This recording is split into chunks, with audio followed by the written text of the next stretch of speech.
All right, it's David Kearns here again. Welcome. We've returned here to our energy diagram that I produced in our last with a Sharpie video. And what I wanted to talk to you about in this session was where I think we can really open things up and change the way that we produce our energy. And so we see here, as I mentioned before, we've got this very linear approach to the way that we extract energy from our environment. We convert it into these purple energy carriers before we finally send that off to our final uses of energy in the environment. And okay, that's all well and good. What are some of the limitations of this? Well, one of the things is that it's often very difficult if we find ourselves in a shortage situation where maybe prices go really high for some of these energy sources. We don't have a lot of flexibility to be able to convert, for example, nuclear energy over here into maybe chemical feedstocks. You notice that essentially nuclear just produces electricity, and we're kind of just, well, we don't use electricity for making chemical feedstocks, at least not directly. And there's a lot of things like that. Let's say that there's a spike in the crude oil price. What that means is that suddenly these liquid fuels here, diesel, ethanol, jet fuel, petrol, they all suddenly get more expensive. And it may be that we've actually got an abundance of cheaper electricity over here, but because the way that our energy systems work, most engines, for example, that produce mechanical work in cars run off these liquid fuels, and we can't just switch them over to electricity. And we have no ready way to say, well, we've got an abundance of electricity, we've got shortages of these other things. We can't just easily convert from electricity over to these sources. And so it's one of the limitations of our energy system is that we don't take advantage of an ability to convert between electricity, which is very versatile, as I showed you before. We can use it to generate, to supply energy to almost all of these needs here, except for the last one. But sometimes you want chemical energy. So chemical energy is extremely useful. So for example, chemical energy is obviously needed if you're making chemical feedstocks, but it can also be useful in certain aspects of mechanical work. So for example, long haul trucks, it's very, very hard to run them on electricity because the batteries just get too big and too heavy. Similarly, for long-haul shipping that maybe has to go thousands of kilometers over the ocean, you need a very dense form of energy storage. Electricity is very hard to make that work. And finally, we also have aircraft, which need to be light. It is possible, and people are producing now in early stages electric aircraft, which generally run on propellers rather than jets, obviously. But that's a challenge. So electricity is great and it's good for a lot of things, but it's not good for everything. Sometimes you want chemical energy. And this is where I think there's a real opportunity in our energy system for something that you all heard about but maybe haven't thought about in this context, something called hydrogen. And so I'm putting hydrogen in orange here, and I'm going to draw some new lines in orange just to distinguish them from the traditional approaches. So hydrogen, what is hydrogen? Hydrogen is a gas. It's made of the lightest element in the universe, also called hydrogen. It consists of two of those joined together, so we often refer to it as H2. And hydrogen is actually useful because it is a chemical form of energy. So very much like natural gas, it's a chemical form of energy, and we can use it for a lot of the same purposes that we would use for natural gas. So if we wanted some heat, for example, you can burn hydrogen. So that's great. You can burn hydrogen very much like you can burn coal or you can burn natural gas and make heat. Hydrogen could also be used for things like cooling and light, but again, electricity is really much better suited to those. But one area where there's really a lot of potential, I think, is in mechanical work. And so this is the area of saying, well, okay, instead of using liquid petroleum-based fuels over here, we can use hydrogen to run cars, either with fuel cell cars or maybe just with internal combustion engine cars. We could use them for aircraft. So particularly if you use liquid hydrogen, you could have hydrogen stored in liquid form for shipping and other long distance transport as well. So that's nice, you can do that. You can also, and there are some early pilot projects going on at the moment, use hydrogen for metal smelting. So rather than relying on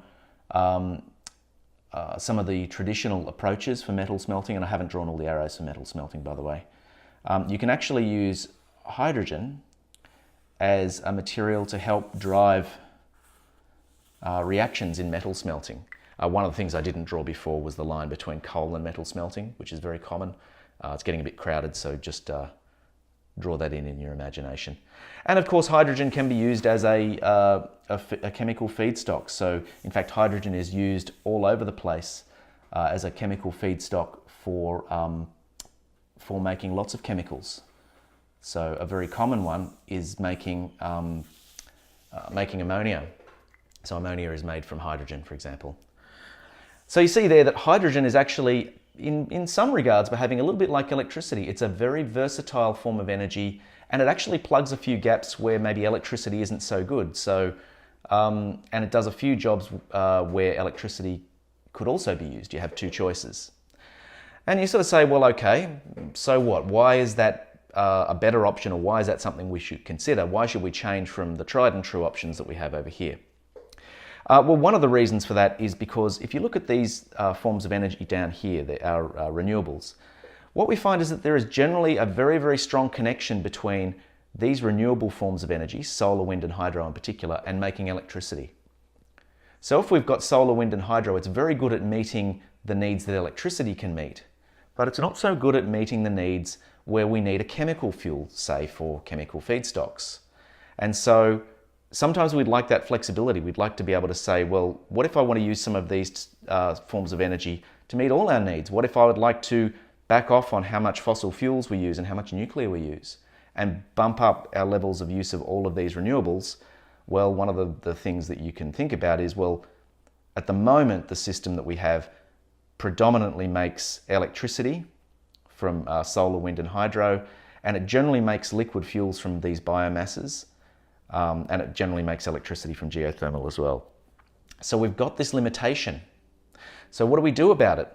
Well, luckily, we have some technologies here, and this is the first loop you're going to see in this diagram. And I think this is going to make all the difference. I'll find a different color. I'll do this in red. One of the nice things about electricity and hydrogen is, unlike all of these other options, we can actually use a form of technology known as a fuel cell, which is a conversion technology, and we can actually convert hydrogen into electricity. And similarly, we can have another form, it's getting a bit crowded here, we can have another form of conversion technology here called electrolysis. And you can look at my previous video on hydrogen about this, which can take electricity, combines it with some water, and actually converts it into hydrogen. And so one of the critical things that I'd like you to pick up from this immediately is, notice that there's a loop here. Everywhere else we had these linear flows and very strong ties between the raw form of energy we had and the final uses that it was able to supply easily. Now we've got a nice little opportunity here where if we've got forms of energy that require a chemical form, then we've now got the ability to make that, even if we've made electricity in abundance. So let's say we bump up our production of renewables, we've got more and more electricity, we have the means through electrolysis of water to convert that into hydrogen. Now what I haven't drawn in here is that we can actually also make hydrogen from oil refineries. So oil refineries actually use a lot of hydrogen as well, but they can make it. And we can make it from natural gas. I haven't drawn them on here, but they are the predominant ways that we make hydrogen at the moment. And so what are the implications of this? If you just think back for a moment of the way that we've configured our economy, if we maybe reconfigured things. Okay, let's say we want to reduce the amount of coal, we want to reduce the amount of crude oil, and we want to reduce the amount of natural gas. So we want to reduce the predominant sources of greenhouse gas emissions, at least from the energy sector. If we do that, we suddenly find that we don't have as much heat as we used to. We don't have as much, certainly, of these fuels which are used for mechanical work, so our diesels, our ethanols, and our petrols, and our jet fuels. And we also don't have as many chemical feedstocks, and we don't have enough natural gas for everything as well. So we've now created gaps in our energy market that we've got to fill.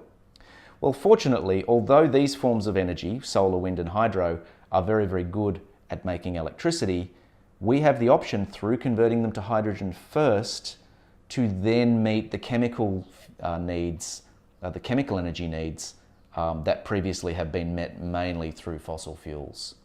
And so this loop here gives you the idea that rather than having a system at the moment where our economy has one predominant form of energy carrier which dominates the world, and that's electricity. Well, it has others too. I guess it has all of these liquid fuels, but it has one form that's very flexible. By adding hydrogen here as a second grid, if you like, it will be gas pipelines, but essentially serving the same purpose as a power grid. We then provide a twin source of energy carriers, which not only can meet all of our needs together, but are interconvertible. If I've got an excess of hydrogen at any point in time, I can use fuel cells at the grid level or the utility scale to make more electricity as and when I need it. Similarly, if I find myself with excess electricity, maybe the middle of the night when the wind is blowing, we've got lots of electricity being generated, but demand is low, we have the option of saying, well, okay, rather than having to go and turn things off, we can use that excess electricity through electrolysis to generate more hydrogen and fill up our our hydrogen pipelines a little bit more. So I hope that was useful for you. Really, the main takeaway that I would like you to take from all of this, because I know this has been long, is this idea of a twin form of energy carrier, which would enable us to back off on all of these other forms of fossil fuel-based energy carriers, and really enable us to advance the cause of renewable energy and reducing our emissions into the future. Thank you for listening.